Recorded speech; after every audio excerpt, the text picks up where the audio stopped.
ভাবি সুরাইয়া ঘরের কোনো কাজই করেন না, শুয়ে বসে শুধু মোবাইল নিয়ে ব্যস্ত থাকেন সারাদিন।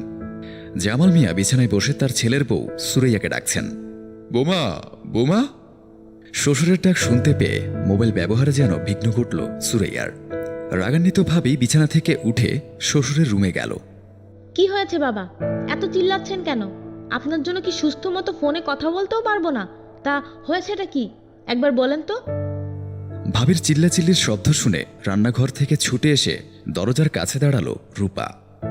বোমা, কয়েকদিন ধরে আমার না খুব মাংস খেতে ইচ্ছে করছে। সাজিদকে কি একটু বলবে বাজার থেকে মাংস নিয়ে আসতে?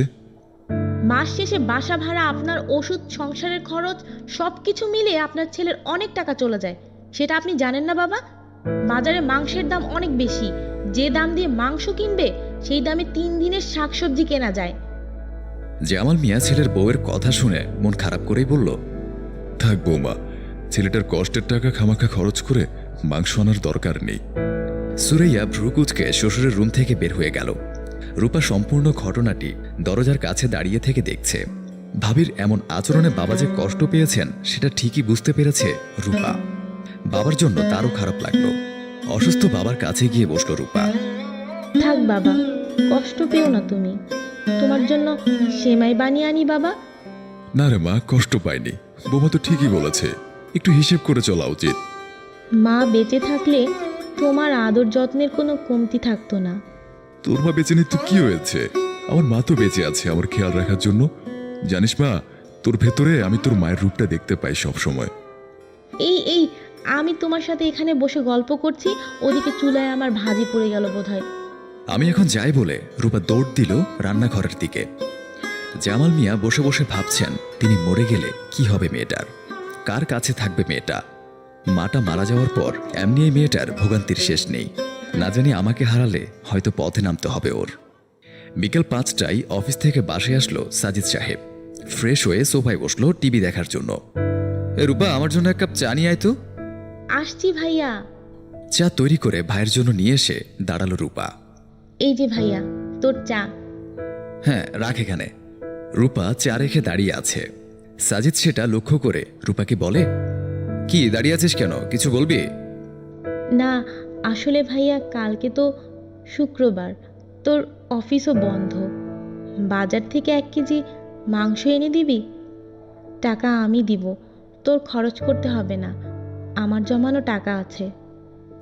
কেন টাকা তোকে দিতে হবে কেন? না ভাইয়া, আসলে বাবার খুব ইচ্ছে করছে মাংস খাওয়ার। ভাবিকে বলেছিল, ভাবি বাবাকে বলল মাংসের দাম নাকি বাজারে অনেক বেশি, আর বাবাকে বলল একটু হিসেব করে খরচ করতে। বোনের মুখে ঘটনাটা শুনে সাজিদ সাহেব একটু অন্যমনস্ক হয়ে বললেন, আচ্ছা তুই এখন যা, সেটা পরে দেখা যাবে। ভাইয়ের এমন উত্তরে রূপা আশাহত হয়ে মন খারাপ করে চলে গেল তার কাজে। রাতে ঘুমানোর জন্য প্রস্তুত হচ্ছে সাজিদ।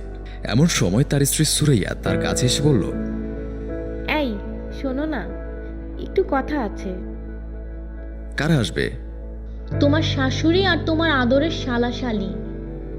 ও আচ্ছা, ভালো তো। শোনো, আমি লিস্ট করে দিচ্ছি। সকালে তাড়াতাড়ি বাজারে গিয়ে টাটকা দেখে মাংস, মাছ আর যা যা লাগে এগুলো এনে দিবা। আচ্ছা ঠিক আছে। পরদিন সকালে সাজিদ সাহেব বাজার থেকে বাজার নিয়ে আসলেন এবং তার বোন রূপাকে ডাক দিলেন। শোন, আজকে বাসায় মেহমান আসবে, এখানে যে বাজারগুলো আছে এগুলো রান্না করে ফেল চট জলদি। বাজারের ব্যাগের ভেতরে একবার নজর দিল রূপা। বাজার দেখার পর কিছু একটা বলতে যাবে রূপা। কিন্তু ভাইয়া। তোকে যেটা করতে বলেছি তাড়াতাড়ি সেটা কর। আচ্ছা ভাইয়া। মাথা নিচু করে চলে গেল রূপা। বাসা ভর্তি মেহমান। সাজিদ সাহেব, তার স্ত্রী সুরাইয়া, তার শাশুড়ি, শালাশালিরা সবাই টেবিলে বসেছে খাবার খেতে। ডাইনিং টেবিলে খাবার ঢাকনা দিয়ে ঢাকা রয়েছে। ঢাকনা উঠিয়ে সবার প্লেটে তরকারি পরিবেশন করছে রূপা। তরকারির দিকে চোখ পড়তেই শাশুড়ি শালাশালি যেন মুখটা একটু ছোট করে নিল। প্লেটের দিকে চোখ বড় বড় করে তাকিয়ে আছে সুরাইয়া। কিরে রূপা, এগুলো কি দিয়েছিস? যা মাংস নিয়ে আয়। খাওয়া চালিয়ে যাওয়া অবস্থায় সাজিদ সাহেব তার স্ত্রীকে উত্তর দিলেন, মাংস নেই। মানে? বাজারে মাংসের দাম অনেক বেশি। যে টাকা দিয়ে মাংস কিনতাম সে টাকা দিয়ে ছোট ছোট পুঁটি মাছ, কচু শাক, করলা, ডাল এগুলো নিয়ে আসছি। তুমি তো জানোই যে হিসেব করে চলতে হয় একটু। সুরাইয়া স্বামীর মুখে এরকম কথা শুনে বুঝতে পেরে যান যে শ্বশুরের সাথে খারাপ ব্যবহার করায় তার স্বামী ইচ্ছাকৃতভাবে এই কাজটি করেছেন। তাই তিনি মাথা নিচু করে রাখলেন। সাজিদ সাহেব আবারও বলে উঠলেন, কি একটু অবাক হচ্ছ তুমি, তাই না? অবাক একটু হওয়ারই তো কথা। এত কম দামে সব বাজার নিয়ে আসছি তোমার পরিবারকে আপ্যায়ন করব বলে। কি খারাপ লাগছে তোমার? মনে আঘাত পেল? এরকম খারাপ আমারও লেগেছে যখন রূপার কাছ থেকে জানতে পারলাম যে আমার অসুস্থ বাবা তোমার কাছে মাংস খাওয়ার ইচ্ছে পোষণ করেছে, আর তুমি তাকে বলেছো হিসেব করে চলতে। অর্থ রোজগার করি আমি, কার জন্য করি, কার জন্য সঞ্চয় করি? আমাদের সন্তানদের জন্যই তো, নাকি? যেন ভবিষ্যতে তারা সুন্দর একটা জীবনযাপন করতে পারে। যুবক বয়সে তেমনি আমার বাবাও কষ্ট করেছিল, আমাদের জন্য অর্থ রোজগার করেছিল আমাদের লালন পালন করার জন্য। আর আজ আমার বাবা বৃদ্ধ বয়সে ছোট্ট একটা ইচ্ছের কথা প্রকাশ করেছে, সেটা কি পূরণ করতে পারবো না আমি? তাহলে কিসের সন্তান হলাম আমি? তোমার পরিবারকে তুমি আপন মনে করে আমাকে মাছ মাংস দামি সব বাজারের লিস্ট ধরিয়ে দিলে, অথচ আমার বাবাকে আপন মনে করে আমার কাছে একটি বারও বললে না যে বাবা মাংস খাবে, তার জন্য বাজার থেকে মাংস এনে দাও।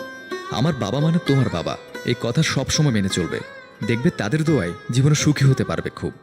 সাজিদ সাহেবের কথা শুনে সুরাইয়া নিজের ভুলের জন্য অনুতপ্ত হলো। ঘরে বৃদ্ধ শ্বশুর শাশুড়ি থাকলে তাদের সেবা যত্ন করুন। তারা দুনিয়ায় সাময়িক মেহমান, অন্তত জীবনের শেষ সময়টুকুতে তারা আদর যত্ন পেয়ে যেন মৃত্যুবরণ করতে পারে। 1 মাস ধরে পুরবী ও সুরভি দুপুরে একবেলা খেয়ে দিন কাটাচ্ছে। লজ্জায় তাদের বাবার কাছে বলতেও পারছে না যে সৎমা সালমা বেগম ওদের খাবার দেয় না ঠিকঠাক মতো। আর তাছাড়া প্রবাসী বাবার কাছে এসব বলার সুযোগও নেই দু বোনের। বাবা সপ্তাহে একদিন ওদের সাথে কথা বলে, আর তখন সালমা পাশে দাঁড়িয়ে থাকে। ভয়ে ওরা দুজন নিজেদের বাবাকে কিছুই বলে না। আজ পুরবীর খুব খিদে পায়। সন্ধ্যা হতেই পুরবীর মনে হয় দুনিয়ার সব খিদে যেন আল্লাহ তাকেই দিয়ে দিয়েছেন। 1 গ্লাস পানি ছাড়া পুরবী খাবার মতো তেমন কিছুই খুঁজে পেল না। পেটের ভেতরে এক ধরনের ব্যথা অনুভব করে পুরবী। বিছানায় শোয়া থেকে উঠে বসে ছোট বোন সুরভির দিকে তাকায় সে। ঘুমন্ত সুরভির মুখে যেন বিষাদের ছায়া। ডান গালে 3টি আঙুলের ছাপ স্পষ্টভাবে বসে গিয়েছে। নিজের খিদের কথা ভুলে গিয়ে মুহূর্তে বোনের ব্যথায় ব্যথিত হয় পুরবী এবং তার কাছে গিয়ে মাথায় হাত বুলিয়ে দেয়। ছোট মানুষ না খেয়ে থাকতে পারে না। খিদে লাগলেই পুরবীর কাছে এসে ঘ্যান ঘ্যান করে। আজ সন্ধ্যায়ও সুরভি কান্না করছিল খাবারের জন্য। পুরবী রেগে গিয়ে একটি থাপ্পড় বসায় বোনের গালে। কাঁদতে কাঁদতে সুরভি ঘুমিয়ে যায়।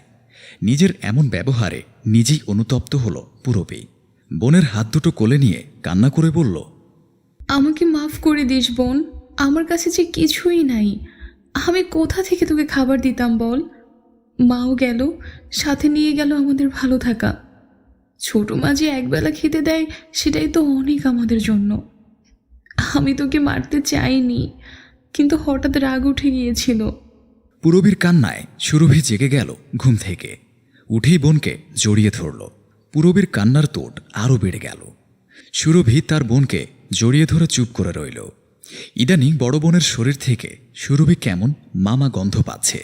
পুরবীর মুখ মুছে দিয়ে সুরভি বলল, আমার যে ভীষণ খিদে পায় বুবু, কি করব বলো? পুরবী চোখ মুছতে মুছতে বলে, এবার থেকে দুপুরের খাবার খাওয়ার আগে বেশি করে পানি খাবি। তারপর দুপুরের খাবার থেকে 2 ভাগ খেয়ে 1 ভাগ রেখে দিবি। আমিও 1 ভাগ রেখে দিব। রাতে আমার ভাগেরটুকু আর তোর ভাগেরটুকু খেয়ে নিবি। বোনের কথা শুনে সুরভি ভীষণ খুশি হয়। এই চমৎকার বুদ্ধি তো তার মাথায় আসতো না। এক বোন অন্য বোনকে জড়াজড়ি করে ধরে আবার শুয়ে পড়ে। ফজরের সময় আবার উঠতে হবে 2 বোনকে। ফজরের আজান শেষ হতেই পুরবী সুরভি উঠে পড়ে ঘুম থেকে। পুরবী এবার এসএসসি পরীক্ষা দিচ্ছে, আর সুরভি সবেমাত্র ক্লাস 7-এ পড়ে। ঘরের কাজ শেষ না হলে তাদের সৎমা সালমা বেগম সুরভিকে স্কুলে যেতে দিবে না। তাই 2 বোন অন্ধকার থাকতেই বাড়ির সব কাজ শুরু করে দিল।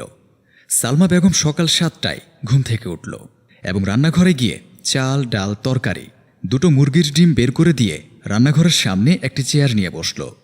পুরবী অভ্যস্ত হাতে দ্রুত চুলায় আগুন দিল এবং একটি পাত্রে ডালের সাথে ডিম 2টো সিদ্ধ করতে দিল। সালমা বেগম গর্ভবতী হওয়ায় প্রতিদিন সকালে 2টো দেশি মুরগির ডিম খায়, রাতে 1 মগ গরুর দুধ খায়। সুরভি ঘর মোছার কাজ করছে। সুরভি তার বোনকে রান্নার কাজে 1 বালতি পানি দিতে গিয়ে দেখল চেয়ারে বসে তার সৎমা সালমা বেগম লবণ দিয়ে মেখে সিদ্ধ ডিম খাচ্ছে। সুরভি তাকিয়ে রইল সালমা বেগমের দিকে। আর ভাবতে লাগলো তার মায়ের কথা। মা বেঁচে থাকতে প্রতিদিন 2 বোনকে ডিম খেতে দিত। সুরভির ডিম ভীষণ প্রিয়। পূরবী তাই প্রায়